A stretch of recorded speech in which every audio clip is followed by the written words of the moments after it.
Hello three N family, कैसे हो आप सब। आई होप कि आप सभी लोग एकदम बढ़िया होगे और बढ़िया होना भी चाहिए। तो चलो फटाफट से अपना एपिसोड स्टार्ट करते हैं, ज़्यादा टाइम वेस्ट नहीं करते। आप लोग लाइक मार दो, शेयर मार दो और सब्सक्राइब मार दो। इसके बाद एक दूसरे के कमेंट के आंसर देते रहना, कमेंट बॉक्स में लड़ते रहना, जो करना है करते रहना, कोई फर्क नहीं पड़ता। मुद्दे की बात यही है कि कमेंट भी आ जाना चाहिए। तो चलो अब सीधा लौटते हैं एपिसोड पे। और जैसा कि हम लोगों ने पिछले एपिसोड में देखा होता है कि जो यार ने एक पिल रिफाइन की थी, उसका जो पपेट था वो भी डाउडी लेवल तक पहुंच गया था। साथ ही साथ एशियन डेसोलेट रूइंस के ओपन होने में अब केवल 15 दिन बाकी थे। साथ ही साथ जियान ने वहां पे काफी सारे पावरफुल लोगों के ऑरे को भी फील किया था, जिसमें से एक और था 3 स्टार डाउडी लेवल के वॉरियर का। साथ ही साथ जियान ने वहीं पे काफी यंग 2 स्टार डाउडी लेवल के ऑरे को भी फील किया था।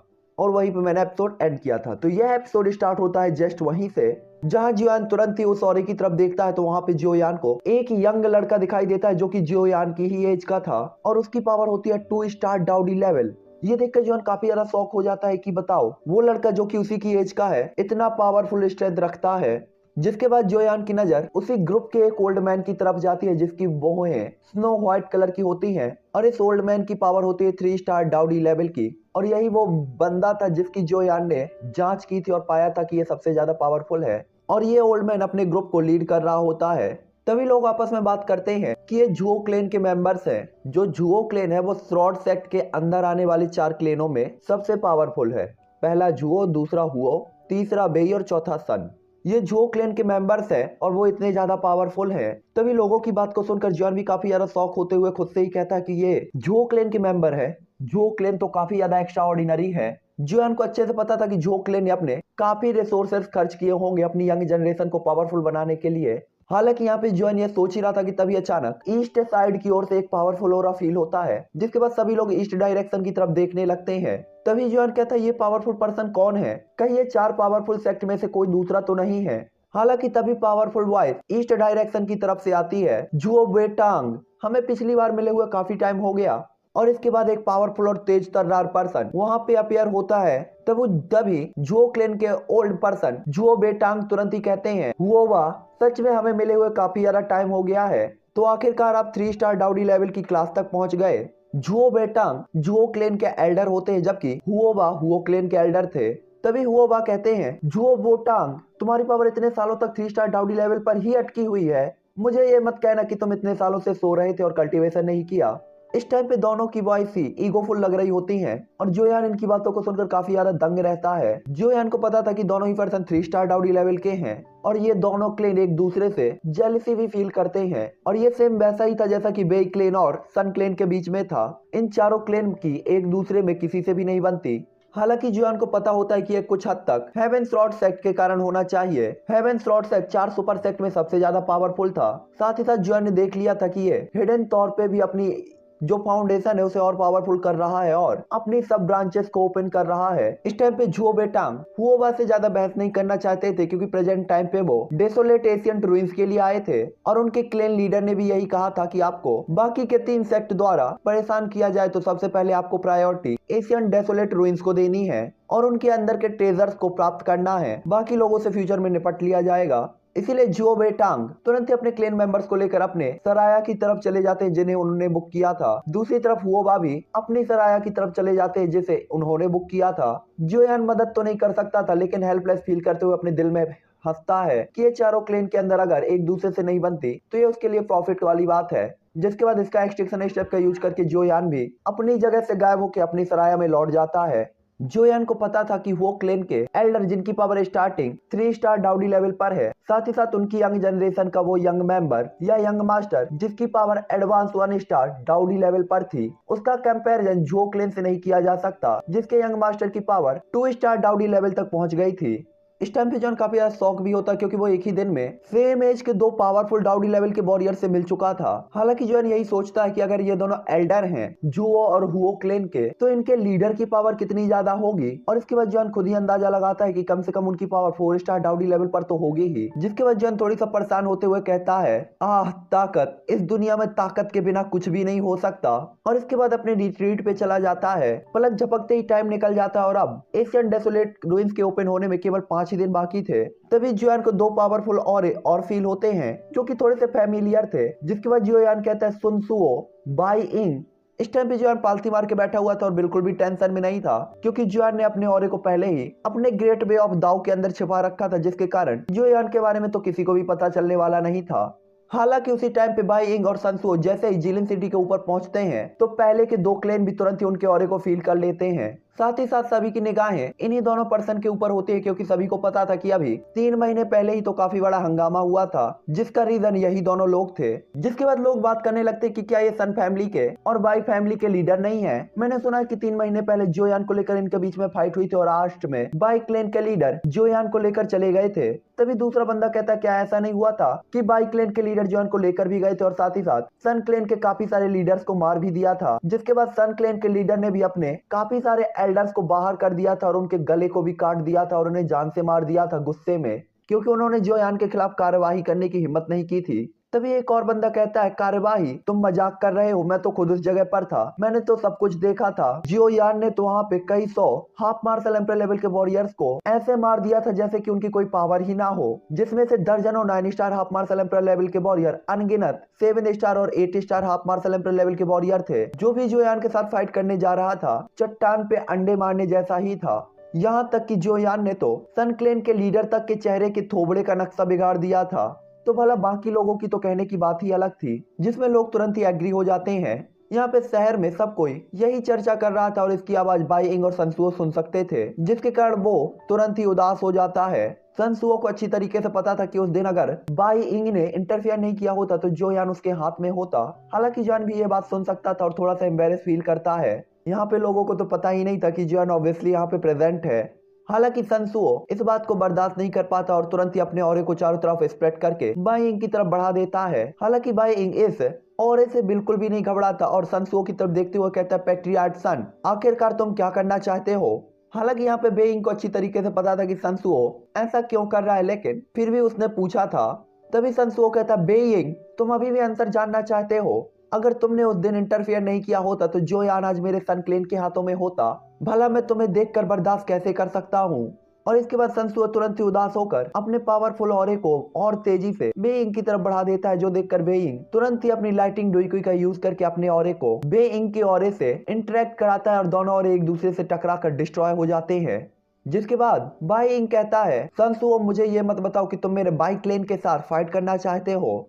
शहर में जैसे ही इस टकराने के फ्लैक्चुएशन को लोग देखते हैं तो अचानक उनके फेस इंप्रेशन गायब हो जाते हैं, क्योंकि डाउडी लेवल के वॉरियर्स के पावर के कोलैप्स को झेलने के कैपेबल वो नहीं थे। इस टाइम पे बेइंग एक बार फिर से कहता है सनसुओ, क्या तुम सच में लड़ना चाहते हो। हालांकि यहाँ पे बेइंग किसी दूसरी चीज से बिल्कुल भी परेशान नहीं था, लेकिन उसे पता था कि एशियन डेसोलेट रूइंस ओपन होने वाला है और वो प्रेजेंट टाइम पे कोई परेशानी पैदा नहीं करना चाहता था। तभी सनसुओ कहता है तुम इतनी बकवास क्यों कर रहे हो। 3 महीने पहले तुम्ही ने तो फाइट को स्टार्ट किया था, तो तुम्हें अलर्ट रहना चाहिए था, क्योंकि तुमने मेरे सन क्लेन के शिकार को छीनने की हिम्मत की है, तो आज तुम्हें उसकी कीमत चुकानी होगी। और इसके बाद काफी सारी आफ्टर मैच को छोड़ते हुए वो सीधा ही अपनी स्पीड के साथ बेइंग की तरफ बढ़ जाता है और उसके पंच का निशाना होता है बेइंग का सिर। तभी बेइंग कहता है सनसुओ, तुम वास्तव में जिद्दी हो। अगर उस दिन मैंने जोयान को तुमसे नहीं छीना होता और वहां से नहीं गया होता तो उस मिस्टीरियस एल्डर के आने के बाद तुम्हारे सन क्लेन को काफी बड़ी कीमत चुकानी पड़ती। इसके लिए तो तुम्हें मुझे धन्यवाद देना चाहिए था, लेकिन तुम मुझसे फाइट करना चाहते हो। अच्छा है। जिसके बाद बेइंग तुरंत अपने पाम अटैक के साथ सनसुओ के अटैक को रोक देता है और एक बूम की आवाज के साथ बेइंग आधा कदम तक पीछे हट जाता है, जबकि सनसुओ हवा में उड़ता हुआ काफी पीछे तक जाता है। जिसके बाद बेइंग कहता है क्योंकि तुम अब फाइट करना ही चाहते हो तो सनसुओ चलो। हालांकि तभी आवाज आती है फादर, आपको फाइट नहीं करनी चाहिए। और इसके बाद अचानक एक लड़का, जो कि ऑब्वियसली बेइंग का बेटा ही था, उसे रोक देता है। उसकी बात को सुनकर बाइंग तुरंत ही अपने अटैक को रोक देता है और शांत हो जाता है। दूसरी तरफ सनसुओ को भी उसका बेटा फाइट करने से मना कर देता है और कहता है फादर, ये सही टाइम नहीं है फाइट करने का, आपको याद रखना चाहिए जुओ क्लेन और हुओ क्लेन भी यहाँ पर हैं और वो इस चीज का फायदा उठाएंगे। वैसे भी हमें प्रेजेंट टाइम पे एशियन डेसोलेट रूइंस के बारे में सोचना चाहिए। जो सुनकर सनसुओ तुरंत ही अपना सिर हिला देता और कहता है बाई इंग, मैं सनसुओ आज नहीं तो कल तुम्हारे बाई क्लेन को अपने सन क्लेन के सामने घुटने टेकने पर मजबूर कर दूंगा। जुओ और हुओ क्लेन, मैं उन्हें भी जाने नहीं दूंगा। इस टाइम पे वो काफी ज्यादा गुस्से में होता है। दूसरी तरफ जोयान भी पालथी मार के बैठा हुआ था और उसने सोचा था कि देखने को एक अच्छा सीन मिलेगा, लेकिन दोनों ही फैमिली के बेटों ने आकर अपने अपने फादर को रोक दिया होता है। इस टाइम पे जोयान ने पूरी बॉडी पर अपने ब्लैक कलर के कपड़े को पहन रखा था, जो कि जोयान का ब्लैक डोपेंग होता है और इसके कारण जोयान की पहचान को छिपाने में उसे हेल्प मिल रही थी। जुयान का ध्यान सीधा ही सनसुओ के बेटे पर जाता है। उसने देखा था सनसुओ का बेटा काफी ज्यादा यंग है और साथ ही साथ उसकी पावर डाउडी लेवल पर है और उसकी पावर काफी ज्यादा अनस्टेबल थी, जिसका मतलब था कि उसने अभी अभी ही ब्रेक थ्रू किया था। जिसके बाद जुयान को तुरंत याद आता है कि आधे महीने पहले जो डाउडी ट्रबलेशन जुयान ने देखा था, हो सकता है कि वो सनसुओ के बेटे का ही हो। जो देखने के बाद जुयान कहता है वास्तव में ये कितना ज्यादा अनएक्सपेक्टेड है कि ये तीनों क्लेन इतने ज्यादा पावरफुल है और इनकी यंग जनरेशन इतनी ज्यादा पावरफुल है। जिसके बाद जुयान तुरंत ही सोचता है और कहता है इन चारों क्लेनों में बेई क्लेन रैंक 3 पर आता है, फिर भी बाई इंग के बेटे की पावर अब तक डाउडी क्लास पर नहीं पहुंची है। और इसके बाद जुयान को काफी ज्यादा शक होता है और वो अपने दिल में सोचता है कि आखिरकार ऐसा क्यों है।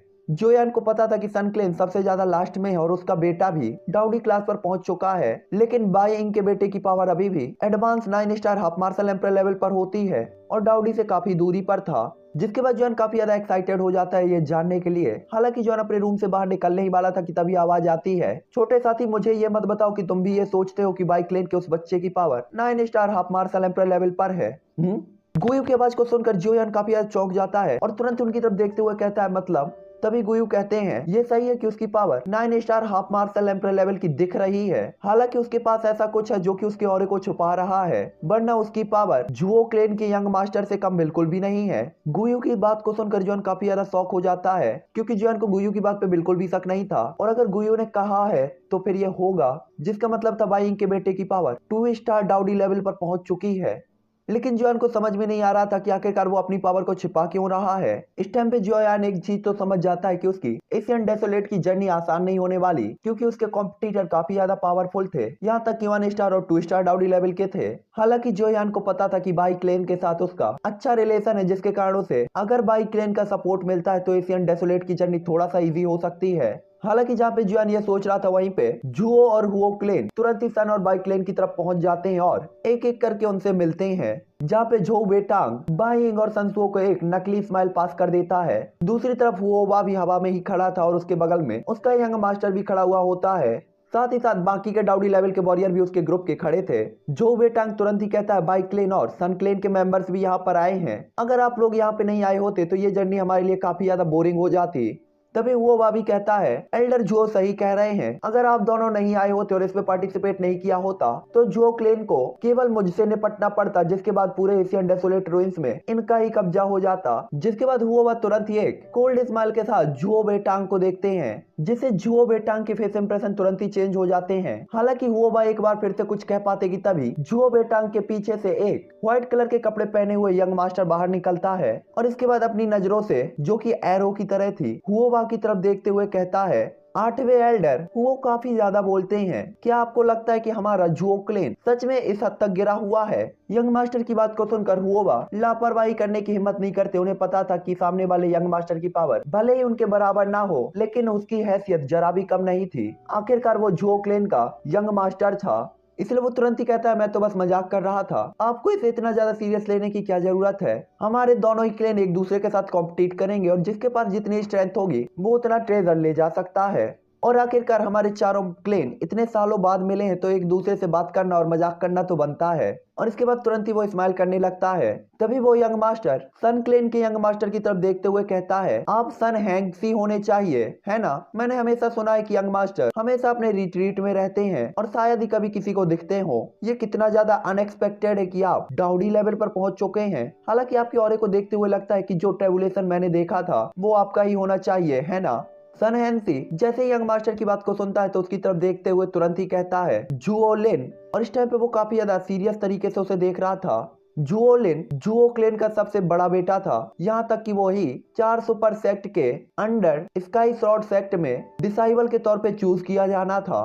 साथ ही साथ कहा जाता था कि जुओ क्लेन का फ्यूचर लीडर जुओ लिन को ही बनना है, क्योंकि वो अभी भी इतनी कम एज में 2 स्टार डाउडी बन चुका था। हालांकि बाकी के तीनों क्लेन के यंग मास्टर एक दूसरे के लिए अच्छी भावनाएं नहीं रखते थे, लेकिन वे चीजों को बदलने में भी कैपेबल नहीं थे। तभी जोलेन कहता है तुम पूरी तरीके से बेकार हो, और इसके बाद सन हैक्सी को पूरी तरीके से इग्नोर कर देता है डिसरिस्पेक्टेड वे में, क्योंकि सन हैक्सी अभी अभी डाउडी लेवल पर पहुंचा था, जबकि जोलेन 2 साल पहले ही 2 स्टार डाउडी लेवल पर पहुंच चुका होता है और वो जोलिन के लिए बिल्कुल भी मैच नहीं था। जोलिन की बात को सुनकर सन हैक्सी को काफी ज्यादा गुस्सा आता है, लेकिन वो कुछ भी नहीं कहता। तभी जोलिन की नजर जाती है हुओ क्लेन के यंग मास्टर की तरफ, जिसकी पावर पहले ही एडवांस 1 स्टार डाउडी लेवल पर पहुंच चुकी थी, लेकिन फिर भी वो उसकी डिसरिस्पेक्ट करते हुए कहता है तुम भी पूरी तरीके से बेकार हो। उसकी बात को सुनकर हुओ क्लेन के यंग मास्टर को गुस्सा तो आता है, लेकिन वो खुद को कंट्रोल करके कुछ भी नहीं कहता। जिसके बाद झो लेन की नजर जाती है भाई क्लेन के यंग मास्टर की तरफ। ये देखकर भाई क्लेन का यंग मास्टर तुरंत ही अपने ऑरे और अपने पावर को अपनी बॉडी के अंदर कर लेता है और तुरंत ही रेडी हो जाता है। इस टाइम पे झो लेन भाई क्लेन के यंग मास्टर को देख रहा था और उसके फेस इंप्रेशन काफी ज्यादा अजीब होते हैं। उसके फेस इंप्रेशन को देखकर जियोयान जो कि अपने रूम में बैठा हुआ था तुरंत ही स्माइल कर देता है। जिसके बाद सीन शिफ्ट होता है और हंगामा पहले ही खत्म हो चुका था। चारों क्लेन एक साथ बैठकर बात करते हैं और उसके बाद एक दूसरे की परेशानियों को तुरंत ही हटा दिया जाता है और अपने अपनी तरफ लौट जाते हैं, क्योंकि अब यहाँ पे इन 5 दिनों के अंदर कोई भी कोई परेशानी क्रिएट नहीं करना चाहता था और माहौल शांत रखना चाहते थे। जिसके बाद हमें रात का सीन दिखाया जाता है जहाँ पे अपना जियोयान रात में काले काले चांद को देख रहा था। काली काली रात में सफेद सफेद चांद को देख रहा था, काला चांद तो होता ही नहीं है। और इसके बाद जियोयान को अचानक एक फिगर याद आने लगती है जो कि ग्रीन कलर के कपड़े पहना करती थी और काफी ज्यादा क्यूट लगा करती थी, और वो होती है हमारी यूनर। इस टाइम पे जियोयान को यूनर की काफी ज्यादा याद आ रही होती है और वो काफी ज्यादा उसे मिस कर रहा होता है। जिसके बाद वो अपने दिल में कहता है मैं बस यही सोच रहा हूँ कि यूनर कैलिन तुम लोग इतने साल तक कैसे रहे होगे। वो मेरी छोटी बेटी जियो जियो वो भी अब तक बड़ी हो गई होगी। मैंने उसे कहा था कि बड़े होने के बाद उसे क्लेन को छोड़कर कल्टीवेशन के लिए आगे जाना चाहिए। मुझे नहीं पता कि वो अब कैसी होगी। जिसके बाद जॉन धीरे धीरे तारों से तारों को देखता और यही कुछ सोचने लगता है। जिसके बाद उसे एक एक करके अपने सभी मेंबर्स याद आने लगते हैं, father, teacher, little fairy doctor, जिया, यूनियन, जियानान एकेडमी के कुछ पीछे छूट गए फ्रेंड। जॉन सबको काफी ज्यादा मिस कर रहा होता है और उन्हें याद करते ही जॉन को ऐसा लगता है कि जैसे ये कल की ही बात थी जब जियोयान उन सभी के साथ था। जिसके बाद जॉन इमोशनल होते हुए चुपचाप खड़ा हो जाता है और अपनी आंखों को बंद करके तुरंत ही सारे थॉट को धीरे धीरे अरेंज करता है और खुद को कंट्रोल करता है। हालांकि जॉन जैसे उस जगह से जाने वाला था कि तभी उसे ड्यूइक्वी की फ्लक्चुएशन फील होती है। ऐसा लग रहा था कि जैसे दो ड्यूइक्वी एक दूसरे से टकरा रही हो। जॉन इन ड्यूइक्वी की टक्कर से तुरंत ही पहचान लेता है कि ये और कोई नहीं बल्कि सन क्लेन का सन हेक्सी और बाई क्लेन के यंग मास्टर है। जिसके बाद जॉन तुरंत ही अपने ऑरे को अपनी बॉडी के अंदर ले लेता है और इसका एक्सट्रैक्शन स्टेप का यूज करके उसी तरफ जाने लगता है। जिसके बाद हमें एक जगह पर 2 ह्यूमन फिगर खड़ी हुई दिखाई देती है। जो बाईं ओर खड़ा था वो सन क्लेन का यंग मास्टर सन हेक्सी होता है और दूसरी तरफ बाई क्लेन के यंग मास्टर होते हैं। जहाँ पे सन हेक्सी कहता है भाई जान क्योंकि हम दोनों के फादर एक दूसरे के साथ फाइट नहीं कर सकते तो चलो हम दोनों फाइट करके देखेंगे कि आखिरकार हमारे दोनों क्लेन में कौन क्लेन पावरफुल है। आखिरकार जब से मैं डाउडी क्लेन पे आगे बढ़ा हूँ तब से मेरी किसी के साथ फाइट नहीं हुई। आज मैं देखना चाहता हूँ कि मेरी पावर कितनी है। और इसके बाद एक ईविल स्माइल करते हुए तुरंत ही वो भाई जान की तरफ देखता है और अपने हाथ को उठाकर तुरंत ही ब्लू कलर के ड्यूइक्वी को कंडेंस करना स्टार्ट कर देता है जो कि एक आइस एरो की तरह क्रिएट होने लगती है। ये देखकर भाईजान तुरंत ही आधा कदम तक पीछे हट जाता है और उसे देखते हुए कहता है सन हेक्सी क्या तुमने इसके लिए मुझे आज बुलाया है। जिसमें सन हेक्सी तुरंत ही कहता है हाँ। जिसमें भाईजान तुरंत ही कहता है प्रेजेंट टाइम पे तुम एक एलाइट डाउडी हो फिर भी तुम मुझे चैलेंज करना चाहते हो जबकि मैं तो एक हाफ मार्शल लेवल का वॉरियर हूँ। क्या ये तुम्हारी डिसरिस्पेक्ट नहीं है? तुम्हें खुद की हरकतों पे शर्म आनी चाहिए। और इसके बाद बेइंग की पूरी बॉडी के अंदर भाईजान की पूरी बॉडी के अंदर बैंगनी कलर की लाइटिंग ड्यूइक्वी की परत चढ़ जाती है। तभी सन हेक्सी कहता है भाईजान तुम मेरे सामने ऐसे वर्ड कहते हो क्या तुम्हें मजाक नहीं लगता? आखिरकार हम लोग एक ही एज के हैं और ये तो बस एक खेल है। मुझे नहीं लगता कि इसमें हमारे क्लेन के किसी भी पर्सन को प्रॉब्लम होनी चाहिए। उसकी बात को सुनकर भाईजान को काफी बुरा लगता है। जिसके बाद वो वहां से जाने ही वाला था कि तभी उसका आइस एरो सीधा ही भाईजान की तरफ बढ़ जाता है। भाईजान जैसे ही उस अटैक को देखता है तो वो जान गया था कि सन हेक्सी पूरी तरीके से रेडी होकर आया, इसीलिए वो पीछे हटने लगता है। लेकिन 2 कदमों तक पीछे हटने के बाद अचानक ही एक बॉल आ जाती है, उसका रास्ता रोक देती है। जो देखकर भाईजान काफी ज्यादा उदास होता है और इसके बाद तुरंत ही अपने हाथ को आगे कर बैगनी कलर का लाइटिंग पाम अटैक करता है। सॉरी बैगनी कलर का एक स्पेयर उसके हाथ में कंडेंस हो जाता है जो कि लाइटिंग स्पेयर होता है और तुरंत ही उसे सन हेक्सी के अटैक की तरफ चार्ज कर देता है। जिसके बाद जैसे ही दोनों अटैक टकराते हैं तो भाईजान का जो अटैक होता है तुरंत ही काफी आसानी से डिस्ट्रॉय हो जाता है। और बैकलेस की पावर के कारण भाईजान जिस घर के सामने खड़ा हुआ था उड़ता हुआ सीधा ही उस घर से जाकर टकराता है और वो घर भी पूरी तरीके से डिस्ट्रॉय हो जाता है। इस टाइम पे भाईजान पूरे ही उस घर के मलबे से दबा हुआ था। जो देखकर सन हेक्सी तुरंत ही कहता है भाईजान ऐसा लगता है कि तुम्हारा भाई क्लेन बहुत जल्दी ही मेरे सन क्लेन के द्वारा डिस्ट्रॉय कर दिया जाएगा। तभी भाईजान जो कि वहां पे पत्थरों और चट्टानों के नीचे दबा हुआ था धीरे धीरे उन्हें हटाता है और पूरी तरीके से वो खून से लथपथ होता है और काफी ज्यादा क्रुएल्टी से सन हेक्सी की तरफ देखता है और उसकी आंखों में काफी ज्यादा गुस्सा भी था। जिसके बाद भाईजान तुरंत ही कहता है सन हेक्सी। वो इस टाइम पे चाहता था कि वो सन हेक्सी को तुरंत ही मार डाले। तभी सन हेक्सी जैसे ही उसकी वॉइस को सुनता है तो तुरंत ही उसके पास जाकर अपना पैर सीधा ही सन हेक्सी के पीठ पे जमा देता है, जो कि उठने ही वाला था। सन हेक्सी का पैर पड़ते ही भाईजान जिस जगह पर बैठा होता है वो जगह तुरंत ही दरारों से भर जाती है। और इस टाइम पे भाईजान को काफी ज्यादा दर्द भी हो रहा था और उसकी बॉडी बुरी तरीके से कांप रही होती है। हालांकि तभी सन हेक्सी और भी ज्यादा पावर को बढ़ा देता है, जिससे भाईजान की बॉडी सीधा ही जमीन के अंदर धंस जाती है। जिसके बाद वो कहता है भाईजान तुम्हें खड़े होने की जरूरत नहीं है, तुम बस इसी जगह पर लेटे रहो। और इसके बाद वो सन हेक्सी भाईजान की तरफ देखता है, जो कि काफी ज्यादा दर्द से चिल्ला रहा था और खून से लथपथ हो चुका था। उसने देखा था कि भाईजान का पूरा चेहरा भी पीला पड़ चुका है, जिसके कारण वो क्रुएल्टी से स्माइल करता है। हालांकि तभी एक आवाज आती है, तुमने मेरे बेटे को चोट पहुंचाने की हिम्मत की, मैं तुम्हारी डुईकुई को तुम्हारी बॉडी के अंदर सील कर दूंगा। और इसके बाद अचानक एक फोर्स सन हेक्सी की तरफ बढ़ने लगती है। हालांकि तभी जैसे ही बाई इंग का फोर्स सन हेक्सी से टकराता कि तभी अचानक एक और फोर्स आता है और बाई इंग के फोर्स को डिस्ट्रॉय कर देता है और ये सन हुओ होता है। जिसके बाद आवाज आती है, भाई सुबह मैंने उस बात को भुला दिया था क्योंकि तुम 4 क्लेनों में से एक हो, लेकिन क्या तुम अभी भी मेरे बेटे को छूने के बारे में सोच रहे हो? जिसमें भाई तुरंत ही कहता है, संसुओ तुम्हारा बेटा डाउटी लेवल का वॉरियर है और उसने मेरे बेटे को हैविली इंजर्ड कर दिया है, इसे आज कीमत तो चुकानी ही पड़ेगी। इस टाइम पे भाई की आवाज से पूरा जाइलिन माउंटेन रेंज और जाइलिन सिटी कांप जाती है और काफी सारे लोग अपने अपने घर से बाहर निकल आते हैं। तभी सनसुई कहता है, मेरा बेटा हेक्सी बस अपने लिए एक कॉम्पिटिटर को ढूंढ रहा था जिसके साथ वो फाइट कर सके, साथ ही साथ वो तुम्हारे बेटे को नीचा नहीं दिखाना चाहता था, इसीलिए वो अपनी पूरी पावर के साथ फाइट कर रहा था। हालांकि उसका अटैक थोड़ा सा पावरफुल था, लेकिन इसके लिए तुम्हें मेरे बेटे को दोष नहीं देना चाहिए, इसमें तुम्हारे बेटे की भी गलती है कि वो पावरफुल क्यों नहीं है। तभी बाइंग कहता है, थोड़ा पावरफुल अटैक, तुम्हारा बेटा एक डाउडी लेवल का वॉरियर है, क्या मेरे बेटे को हराना उसके लिए मुश्किल होने वाला था? वो अगर अपनी पूरी पावर को यूज ना भी करता तो भी वो मेरे बेटे को हेवली इंजर्ड कर सकता था, फिर भी उसने अपनी पूरी पावर का यूज किया और मेरे बेटे को इंजर्ड कर दिया है। मुझे तो लगता है कि ये मेरे बेटे को एशियन डेसोलेट रूइंस के अंदर एंटर होने से रोकना चाहता है। इस टाइम पे वे इंग के ऑरे से आसपास की जगह बहुत बुरी तरीके से कांप रही होती है और साथ ही साथ वे इंग की बॉडी भी गुस्से से कांप रही थी। तभी संसुओ कहता है, अगर ऐसी बात है तो मैं अपने बेटे से माफी मंगवा दूंगा, अगर तुम्हारा बेटा ये एक्सेप्ट करता है कि वो एक बेकार पर्सन है, साथ ही साथ मैं भरपाई के तौर पर टीयर 3 की मेडिसिनल पिल भी दे दूंगा। और इसके बाद वो बाई इंग को तुरंत ही इग्नोर करता है और बाई जान की तरफ देखता है। तभी बाई जान भी खांसते हुए अपने आप को उठाता है, उसका ऑरा काफी ज्यादा वीक लग रहा था। जिसके बाद वो अपने फादर की तरफ देखता है और संसुओ की तरफ देखते हुए कहता है, मैं हार नहीं मानूंगा। ये सुनकर संसुओ तुरंत ही कहता है, ठीक है, क्योंकि भतीजा भाईजान हार मानने को तैयार नहीं है और वो काफी ज्यादा ब्रेव भी है और उसका करेज देखकर पता चलता है कि वो कोई नॉर्मल पर्सन भी नहीं है। सन हेक्सी, क्योंकि तुमने उसे चोट पहुंचाई है तो तुम्हें उससे माफी मांगनी चाहिए, नहीं तो कहीं उसके फादर आकर तुम्हें ढूंढने ना लगे। इस टाइम पे संसुओ ने भाई का मजाक उड़ाना बिल्कुल भी नहीं भूला था।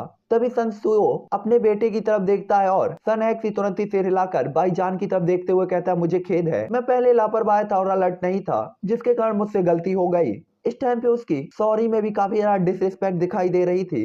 हालांकि सन हेक्सी की बात को सुनकर भाईजान बस उससे यही कहता है, याद रखें आज का बदला भविष्य में लिया जाएगा, दोगुनी कीमत के साथ। जिसके बाद नाइट के टाइम पे माहौल काफी ज्यादा ऑकवर्ड हो जाता है और हर कोई सन हेक्सी और भाईजान की ही बात कर रहा होता है। अब तक जोयान भी अपनी जगह से गायब हो गया था। साथ ही साथ जोयान को नहीं पता चला था कि गोयो ने कहा था भाईजान की पावर 2 स्टार डाउडी लेवल पर है, फिर भी वो सन हेक्सी के साथ फाइट क्यों नहीं कर रहा था और अपनी डिसरिस्पेक्ट को बर्दाश्त कैसे कर सकता था। हालांकि जोयान बस यही सोचता है कि जिस दिन सन हेक्सी को उसकी रियल पावर के बारे में पता चलेगा वो दिन उसके फेस इंप्रेशन देखने लायक होंगे। साथ ही साथ उसे यह भी पता था सन हेक्सी ने भाई जान के ऊपर जानबूझकर अटैक किया था ताकि वो पता लगा सके कि भाई जान की रियल पावर क्या है, और शायद यही रीजन था कि भाई यान ने अपनी पावर को सबके सामने शो नहीं किया था। इस टाइम पे जोयान बाई क्लेन के लिए और भी ज्यादा क्यूरियस हो जाता है कि आखिरकार क्या वो सभी लोग ऐसा फ्रॉड सेक्ट के कारण कर रहे हैं। हालांकि जोयान ने वहाँ पे 2 और पावरफुल औरों को फील किया था जो कि इन्हीं के कन्वर्सेशन पे नजर रखे हुए थे और ऑब्वियसली वो जो और हुओ क्लेन के मेंबर्स थे। जाहिर सी बात थी कि यहाँ पे सभी लोग बाई जान की रियल पावर को जानने के लिए एक्साइटेड थे, क्योंकि उनकी नजरों में अभी भी बाई क्लेन काफी ज्यादा मिस्टीरियस था।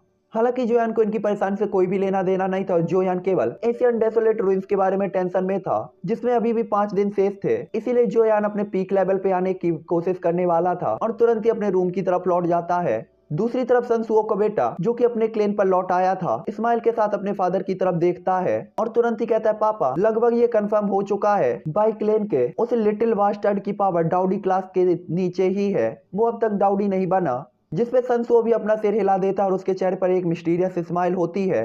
तभी वो कहता है हाँ हाँ फादर, मैंने जब उसके ऊपर अटैक किया था तो मेरे एक भी अटैक को वो रोकने में कैपेबल नहीं था। साथ ही साथ प्रेजेंट टाइम पे वो काफी हैविली इंजर्ड हो गया है। मुझे विश्वास है कि उसे एशियन डेसोलेट रूइंस के अंदर पार्टिसिपेट नहीं करना पड़ेगा, मतलब करने में कैपेबल नहीं होगा। और इसके बाद बाप बेटे दोनों ही एक दूसरे को देखकर स्माइल करते हैं। जिसके बाद हमें हुओ क्लेन के हुओ और वो क्लेन का यंग मास्टर दिखाया जाता है जो कि छत पर थे और इन्हें भी अब विश्वास हो गया होता है कि भाईजान की power 9 star half martial emperor level पर ही है और वो भी डाउडी नहीं बना, क्योंकि कोई भी डाउडी अपनी डिसरिस्पेक्ट को कभी भी बर्दाश्त नहीं कर सकता था। हालांकि यहाँ पे जो क्लेन के अंदर का माहौल कुछ अलग होता है, जहाँ जुओ बेटांग हल्की सी स्माइल के साथ अपने यंग मास्टर की तरफ देख रहे होते हैं और उन्हें बता रहे होते हैं आज के सीन के बारे में। तभी यंग मास्टर कहते हैं आपने कहा कि भाईजान को सन हेक्सी ने कुचल दिया था, जिसपे जुओ बेटांग कहते हैं हाँ यंग मास्टर। इस टाइम पे वो काफी ज्यादा रिस्पेक्टेडली सामने वाले को ट्रीट कर रहे थे, क्योंकि उन्हें पता था कि भले ही इस टाइम पे इस ग्रुप को वो लीड कर रहे हो, लेकिन इस ग्रुप में अभी भी एक्शन और डिसीजन लेने की जो अथॉरिटी है वो जुओ लिन के पास ही है, क्योंकि वो यंग मास्टर है। तभी यंग मास्टर कहता है क्या उसने विरोध किया था, जिसपे जुओ बोटोंग कहते हैं हाँ उसने ट्राई किया था लेकिन उसकी पावर काफी ज्यादा कम थी। जिसपे यंग मास्टर अपना सिर हिलाते हैं और कहते हैं भाईजान की पावर के बारे में आप क्या सोचते हैं। जिसपे वो कहता है मुझे लगता है कि उसकी power 9 star half martial emperor level पर ही होनी चाहिए और वही उसकी असली पावर है। जिसपे यंग मास्टर कहते हैं अगर आप भी ऐसा सोचते हैं तो मुझे लगता है कि बाकी हुओ क्लेन और सन क्लेन के लीडर भी ऐसा ही सोचते होंगे कि भाईजान की पावर केवल 9 star half martial emperor level पर है। उनकी बात को सुनकर जुओ बोटोंग काफी ज्यादा हैरान वाली नजरों से उन्हें देखने लगता है। उसे समझ में नहीं आता कि आखिरकार उसके यंग मास्टर भाईजान के बारे में इतना ज्यादा क्यों सोच रहे हैं।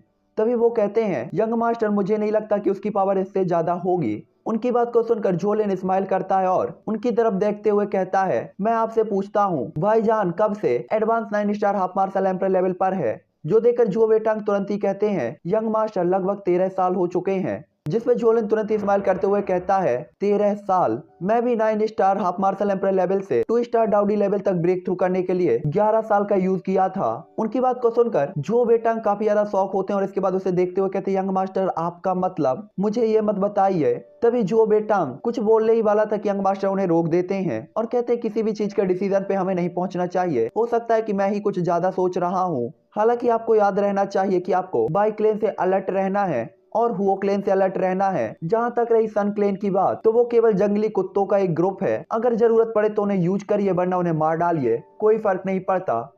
जिसपे जुओ बेटांग तुरंत ही अपना सिर हिला देते हैं। जिसके बाद हमें बाई क्लेन का डेरा दिखाया जाता है, जहाँ पे आंगन में 2 पर्सन बैठे हुए थे और बाकी सभी लोग अपने अपने रूम पर थे, किसी को भी बाहर कदम रखने की अथॉरिटी नहीं थी। इस टाइम पे काफी बड़े हॉल के आंगन के बाहर भाईजान और बाईइंग बैठे थे। भाईजान ने टीयर 3 के मेडिसिनल पिल को स्वैलो किया था, जिसके कारण उसकी चोटें धीरे धीरे रिकवर होना स्टार्ट हो चुकी थी और खून पहले ही बंद हो चुका था। तभी बाईइंग कहता है यानर क्या तुम ठीक हो। जिसपे भाईजान तुरंत ही कहता है फादर आपको चिंता करने की जरूरत नहीं है, मैं ठीक हूँ, बस ये केवल कुछ मामूली चोटें हैं, मेडिसिनल पिल के इफेक्ट के कारण ये भी कुछ टाइम के अंदर चली जाएंगी। जिसपे भाईइंग तुरंत ही कहता है जानर ये सब मेरी ही गलती है कि मैंने अगर तुम्हें नहीं कहा होता कि तुम अपनी पावर को हाइड रखो तो सन क्लेन का वो छोटा सा साथी तुम्हारे लिए मैच हो ही नहीं सकता था। इस टाइम पे भाईइंग काफी ज्यादा उदास भी होता है। तभी भाईजान कहता है फादर उदास होने की कोई जरूरत नहीं है, आपको खुश होना चाहिए, इससे कोई फर्क नहीं पड़ता कि उसने मुझे पीटा था। सबसे इम्पोर्टेंट बात मेरा मानना है जुओ क्लेन के अलावा बाकी 2 क्लेन ये मानते हैं कि मेरी power 9 star half martial emperor level पर है। भाईइंग को भी पता था भाईजान ने जैसा कहा है वैसा ही है। आखिरकार 4 क्लेनों में बाकी 2 से निपटना तो आसान है, लेकिन जुओ क्लेन हमेशा ही काफी ज्यादा मिस्टीरियस रहा है और हर चीज के बारे में वो काफी ज्यादा नजर रखते हैं। और बाई क्लेन की चाल सन क्लेन और हुओ क्लेन को तो बेवकूफ बना सकती है, लेकिन जुओ लिन को बेवकूफ बनाना मुश्किल है। तभी बाईइंग कहता है जुओ क्लेन केवल हेवन स्वॉर्ड सेक्ट पर भरोसा करता है, एक बार हेवन स्वॉर्ड सेक्ट डिस्ट्रॉय हो जाता है फिर मैं देखूंगा कि वो किस पर भरोसा करेगा अपनी रक्षा के लिए। इस टाइम पे बाईइंग काफी ज्यादा गुस्से में भी होता है। जिसके बाद माहौल धीरे धीरे शांत होता है और हमें जो यान दिखाया जाता है जो कि अपने बिस्तर पर लेट गया था और तुरंत ही सपनों में डूब जाता है और तेजी से सो भी जाता है। जिसके बाद जियोयान को सोते हुए 5 दिन बीत जाते हैं और आज एशियन डेसोलेट रूइंस के ओपन होने का दिन था। सुबह की पहली किरण के साथ जुआन तुरंत ही उठता है और हर तरफ के फ्लैक्चुएशन को देखकर जुआन काफी ज्यादा चौंक जाता है। उसे यहाँ पे काफी सारे पावरफुल ऑरे भी फील हुए थे, जिसके बाद जुआन बाहर चारों पावरफुल क्लेनों को हवा में आसमान में खड़ा हुआ देखता है। इस टाइम पे जुआन काफी ज्यादा तरोताजा फील कर रहा था, साथ ही साथ उसने फील किया था कि उसकी बॉडी पहले ही उसके पीक लेवल तक पहुंच चुकी है और इस रेस्ट ने जुआन को काफी ज्यादा रिलैक्स दे दिया होता है। जिसके बाद जुआन खुद ही से कहता है कि मैं 5 दिनों से सो रहा था, और इसके बाद स्माइल करते हुए कहता है स्पिरिट कैप्चरिंग फ्रूट, मैं आ रहा हूँ। जिसके बाद जुआन तुरंत ही अपना ब्लैक कलर का कपड़ा पहन के अपने रूम से गायब हो जाता है और तुरंत ही आसमान में पहुंच जाता है। जिसके बाद जुआन देखता है कि भीड़ और चारों सुपर सेक्ट आगे जाने की तैयारी कर रहे हैं। तभी वो क्लेन के हुआ तुरंत ही कहता है चलो चलते हैं, एशियन डेसोलेट रूइंस ओपन होने वाली है तो एक्सपीरियंस करने का टाइम आ गया है। और इसके बाद वो तेजी से जाइलिन माउंटेन रेंज की तरफ उड़ जाते हैं। हुओ क्लेन के मेंबर्स हुओ बा के गाइडेंस में और जो क्लेन के मेंबर जो वेटांग के गाइडेंस में आगे बढ़ने लगते हैं और ऐसे ही सभी क्लेन धीरे धीरे आगे बढ़ते हैं। यहाँ पे बाइंग भी काफी क्रुएल्टी से सन क्लेन के मेंबर्स को देख रहा था और गुस्से में था। जिसके बाद वो दोनों भी आगे बढ़ने लगते हैं। यहाँ पे सन हेक्सी भी बाई क्लेन के मेंबरों में भाईजान को जब नहीं देखता तो वो एक कोल्ड स्माइल पास करता है। जिसके बाद वो स्पीड से आगे बढ़ना स्टार्ट कर देते हैं। इस टाइम पे जोयान भी इस जानी पहचानी माउंटेन रेंज को देखकर काफी ज्यादा चौंक जाता है, क्योंकि कुछ टाइम पहले जोयान यहीं पर था और वो इस इलाके से काफी ज्यादा फेमिलियर था। उसे उम्मीद नहीं थी कि एशियन डेसोलेट रूइंस यहाँ पे होगी। 4 घंटे की जर्नी के बाद ये ग्रुप तुरंत ही एक जगह पर पहुंच जाता है, जहाँ पे जोयान एक फैमिलियर जगह को देखकर अचानक ही काफी ज्यादा शॉक होता है, जो कि एक बहुत बड़ी झील थी और वो झील पूरी तरीके से ब्लड रेड कलर की हो चुकी थी। साथ ही साथ उससे काफी ज्यादा बुरी बदबू भी आ रही थी। और उस झील को देखकर जोयान को बहुत बड़ा शौक लगता है, क्योंकि ये वही जगह थी जहाँ पे जोयान नरवाल स्नेक से मिला था। जिसके बाद जोयान खुद से ही कहता है ये कैसे हो सकता है, क्या ये यहाँ पर है। जोयान ने कभी नहीं सोचा था कि वास्तव में एशियन डेसोलेट रूइंस में एंटर होने की जगह यहाँ पर होगी। साथ ही साथ जोयान ये भी समझ जाता है कि इस जगह पे रहने वाले नरवाल स्नेक को पहले ही यहाँ के लोगों ने मार डाला होगा और ये सब ह्यूमंस की ही आदत होगी। हालांकि जॉन यहाँ पे नरवाल स्नेक के लिए थोड़ा सा दया फील कर रहा था, क्योंकि वो आखिरकार इस वर्ल्ड का लास्ट नरवाल स्नेक था जो कि आज ह्यूमन एल्डर्स के हाथों मार दिया गया था। जॉन को पता था कि नरवाल स्नेक की जो ब्लड लाइन होती है वो काफी ज्यादा एक्स्ट्रा ऑर्डिनरी होती है और अगर वो आगे चलकर बड़ा होता तो उसकी पावर काफी ज्यादा होती, लेकिन वो पहले ही मर चुका था तो अब बेकार में इस बारे में सोचने की जरूरत ही नहीं थी। इसलिए जॉन तुरंत इन थॉट्स को हटा देता और इसके बाद ओल्ड गुयू से पूछते हुए कहता है जब हम पहली बार यहाँ पर आए थे तो हमें कुछ पता क्यों नहीं चला। तभी ओल्ड गुयू कहते तुम्हें पूछने की जरूरत नहीं है, पिछली बार जब मैं यहाँ आया था तो मुझे वास्तव में यहाँ पे कुछ भी अलग नहीं मिला, शायद ये उस रूइंस के ओनर की पावरफुल पावर के कारण होना चाहिए। तो चलिए अब ये एपिसोड मैं यहीं पर एंड करता हूँ, मैं आपसे मिलूंगा नेक्स्ट एपिसोड पे। ओके, तो इस एपिसोड को एंजॉय करो, मुझे एक बहुत जरूरी काम से जाना है। मैं मिलता हूँ नेक्स्ट एपिसोड पे और नेक्स्ट एपिसोड में हम इस रूइंस की जर्नी के बारे में एक्सप्लेन करेंगे और देखेंगे कि आखिरकार जॉन को यहाँ पे क्या मिलता है। वैसे कुछ ना कुछ तो जॉन को जरूर मिलेगा। तो bye bye 3N family, enjoy this video and like this video, hit that comment button और सब्सक्राइब तो मार ही देना। ओके चलो।